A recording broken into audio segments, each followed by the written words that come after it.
belajar menulis kata hukum, bermain drama, berperan ratu.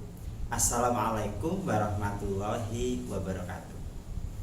Melihat hiburan film kartun sambil makan, melihat acara hari ini, membuka buku belajar pantun.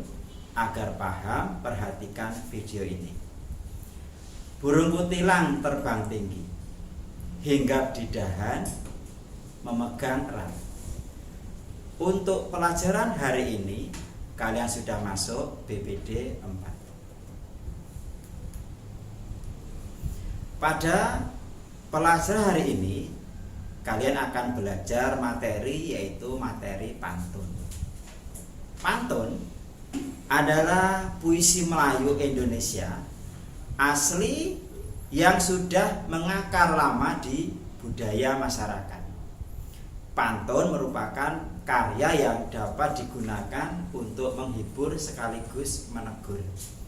Jadi pantun memberi manfaat kepada kita untuk bisa menghibur maupun menegur. Mari kita mencoba menganalisis pantun berikut ini. Kalian perhatikan, ada contoh pantun. Untuk baris yang ke-1 atau yang pertama itu berbunyi, rambut lebat, rambutku subur. Yang kedua, tidak dapat dipasang jepitan, tubuhku sehat, kuucap syukur, darah mengalir tanpa hambatan. Ustadz ulangi, rambutku lebat, rambutku subur, tidak dapat dipasang jepitan, tubuhku sehat, kuucap syukur, darah mengalir tanpa hambatan. Mari kita mencoba menganalisis pantun tersebut, ya. Pantun tersebut itu terdapat 4 baris, ya. Baris ke-1, baris kedua, baris ketiga, dan baris keempat, ya. Jadi kita temukan identifikasi pantun itu terdapat 4 baris. Baris pertama dimulai kata rambut, baris kedua tidak dapat, baris ketiga tubuhku, kemudian yang keempat adalah darah. Kita sudah mengidentifikasi satu, yaitu tentang pantun. Yang kedua adalah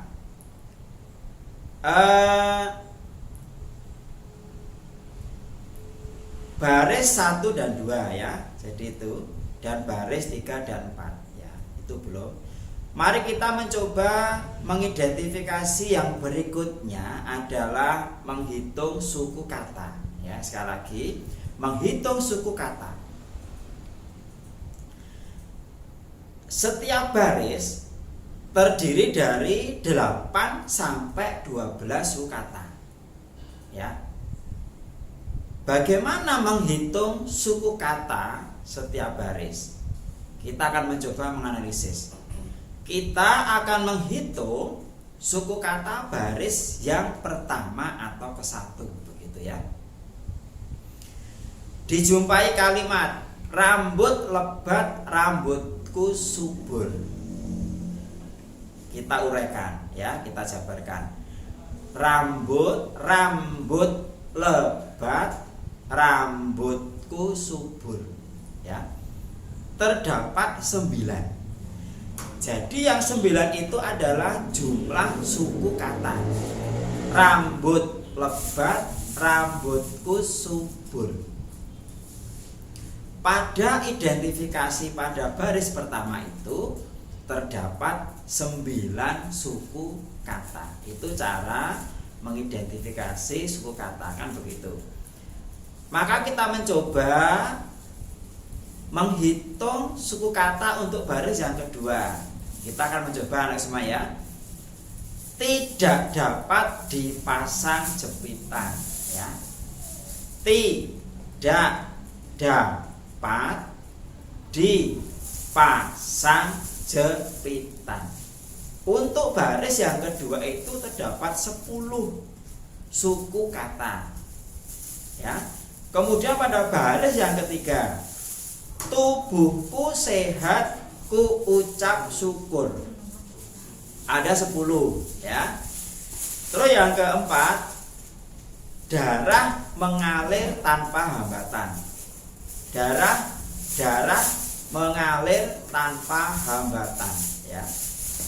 Jadi kita sudah mengidentifikasikan jumlah suku kata setiap baris ya. Umumnya kalau kita bicara suku kata sebuah pantun, setiap baris itu terdiri dari 8 sampai 12 suku kata. Suku kata. Bahasa ada 3, meja 2, membaca ada 3 suku kata seperti itu. Kemudian berikutnya kita akan mengidentifikasi sebuah pantun dari sisi sajak. Sajak bisa, rima bisa ya. Baris ke-1, maka yang menjadi pijakan itu adalah bunyi suku kata yang terakhir ya. Suku kata yang terakhir. Misalkan pada baris yang pertama, rambut lebat rambutku subur. Suku kata yang terakhir yaitu ada pada kata bur. Suku kata bur, maka berbunyi u, ya kan? Subur. Jadi yang ada tanda kotak itu. Kemudian pada baris kedua, bunyi suku kata yang terakhir adalah tan. Ya. Sudah Ustadz tandai dengan kotak itu, maka baris kedua itu tan, maka bervokal a. Kemudian baris yang ketiga itu bunyi suku kata yang terakhir adalah kur. Ya, u. Kur, bunyi vokal u. Kemudian baris yang keempat, untuk suku kata yang terakhir adalah tan, berbunyi vokal a. U, baris pertama u, bur, baris kedua adalah tan, baris ketiga kur, baris keempat adalah tan. Bunyi vokalnya adalah u, a, kan begitu. Kemudian bagaimanakah cara menentukan bunyi saja atau rima? Maka kalian harus memahami rumus dulu. Rumusnya bagaimana? Kan begitu. Rumusnya, baris pertama itu selalu bersajak a. Ya. Baris pertama itu selalu bersajak a. Pada pantun itu, pada baris pertama kan berbunyi bur atau u. Maka kalau menjumpai suku kata berbunyi u atau bur u, maka bersajak a. Maka kalau menjumpai suku kata yang berbeda dengan u, maka bunyi sajaknya adalah b. A, b. Ya kan? Mari kita lihat. Bur, u, a. Ya. Kemudian tan, bervokal a. A berbeda dengan baris yang pertama, yang u tadi. Karena berbeda, maka kalau ketemu bunyi a bersajak b. Kemudian pada baris yang ketiga, syukur, kata kur berbunyi u, kembali u lagi, maka bersajak a. Ya kan? Kemudian baris keempat adalah tan, bervokal a. Sama dengan baris yang kedua, tadi tan pada kata jempitan. Keempat, hambatan pada kata tan pada kata hambatan a. Maka sajaknya atau rimanya adalah a, b, a, b.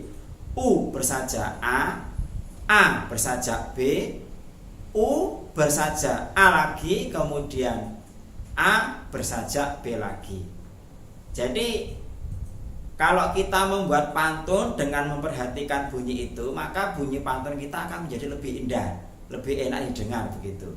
Jadi ditemukan identifikasi dari pantun adalah bersajak AB AB. Meskipun pada perkembangannya kalau kita bicara sajak pantun itu sekarang mengalami perubahan, boleh AA boleh gitu. Asalkan memperhatikan yang lain, misalkan jumlah suku kata begitu. Nah, kemudian identifikasi berikutnya adalah kita mencari bagian pantun. Bagian pantun. Ya. Di awal Ustaz sampaikan pantun itu ada 4 baris, ya kan? Maka bagian-bagian pantunnya adalah baris 1 dan 2 itu dinamakan sampiran. Baris 3 dan 4 itu dinamakan isi. Maka untuk mengetahui pesan atau isi dalam sebuah pantun, kalian bisa melihat pada bagian isi. Tepatnya terletak pada baris 3 dan ke-4. Ya, itu mengidentifikasi pantun. Yang berikutnya, dari penjelasan di awal tadi, maka dapat disimpulkan ciri-ciri pantun adalah sebagai berikut. 1. Pantun bersajak AB-AB. Kemudian pantun terdiri 4 baris. Istilahnya bait, ya. Jadi pantun itu terdiri 4 baris. Dalam 4 baris itu dinamakan bait. Istilah bait kalau dalam bacaan itu namanya paragraf, ya kan? Tetapi kalau puisi atau pantun itu namanya bait. 1 bait terdiri 4 baris. Kemudian ciri-ciri yang ketiga adalah setiap baris terdiri dari 8 sampai 12 suku kata. Berikutnya adalah pantun terdiri atas 2 bagian, yaitu sampiran untuk memperindah kata-kata itu yang terletak baris ke-1 dan ke-2. Kemudian bagian isi, jadi untuk mengetahui maksud pantun itu apa, itu bisa dilihat pada baris 3 dan ke-4. Anakku semuanya. Kemudian penggolongan pantun. Penggolongan pantun berdasarkan siklus kehidupan. Sekali lagi, siklus kehidupan itu dibedakan sebagai berikut. 1. Pantun anak-anak. 2. Pantun muda atau remaja. Kemudian pantun tua. Untuk bisa membedakan jenis pantun dari ketiga tersebut dapat dilihat dari bagian isi, atau lebih tepatnya baris 3 dan ke-4. Itu nanti kita bisa melihat, oh ini untuk anak-anak, oh ini untuk remaja, oh ini untuk orang tua, begitu. Itu penggolongan pantun berdasarkan siklus kehidupan, gitu. Berikutnya adalah penggolongan pantun berdasarkan isi, ya. Berdasarkan isi. 1 adalah pantun jenaka berisi dengan hal-hal lucu. Kemudian pantun nasihat yang berisi nasihat dengan tujuan mendidik dan memberikan nasihat moral, budi pekerti dan lain-lain, begitu. Kemudian pantun teka-teki berisi sebuah pertanyaan, ya kan? Kemudian ada pantun kiasan, pantun yang berisi perumpamaan atau ibarat, kan begitu. Biasanya digunakan untuk menyampaikan sesuatu hal yang secara tersirat. Itu adalah penggolongan pantun berdasarkan isi. Untuk mengetahui jenis pantun itu sama, dilihat pada bagian isi yang terletak pada baris ketiga dan keempat. Begitu anakku semuanya. Nah, sekali lagi Ustadz sudah menjelaskan tentang pantun. Untuk memperkuat materinya, kalian bisa membaca pada buku BPD 4 pada pertemuan 1. Kemudian jangan lupa mengerjakan latihan-latihan soal baik di lembar aktivitas siswa maupun pada soal-soal pengayaan. Dikerjakan semua, jangan sampai kosong. Demikian anakku sekalian, jangan lupa membiasakan membaca, belajar, dan selalu berdoa. Kita akhiri pembelajaran hari ini dengan bacaan hamdalah. Terima kasih. Kalau ada salah kata minta maaf. Wassalamualaikum warahmatullahi wabarakatuh.